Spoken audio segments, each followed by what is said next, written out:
Timbog ng Apayao Cops ang top 2 most wanted person na regional level sa kasong 2 counts rape at sexual abuse sa Corner Apayao nito lamang ika-9 ng Hulyo taong kasalukuyan.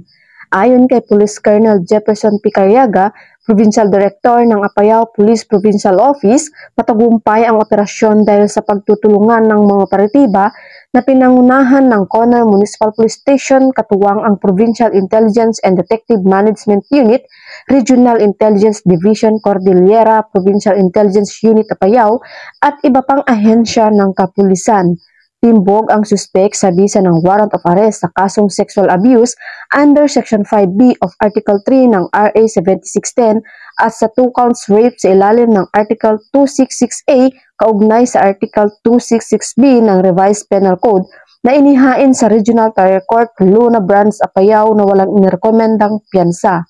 Matapos basahan ng kanyang mga karapatan, sa salitang kanyang naiintindihan ang dinala ang suspek sa tanggapan ng pulisya para sa tamang dokumentasyon at wastong disposisyon bago i-turn over sa kinaukulang hukuman. At matagumpay na pag-aresto ng mga may sala sa batas ay patunay lamang na patuloy ang pambansang pulisya sa pagpapatupad ng kanilang sinumpang tungkulin bilang pagsuporta sa whole of the nation approach ng kasalukuyang administrasyon upang makamit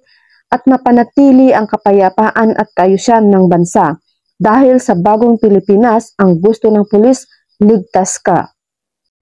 Mula dito sa Apayao Police Provincial Office, ako ang inyong PNN correspondent, Patrolwoman Mayra Deral, alagad ng batas, taga-taguyod ng Balitang Pulis.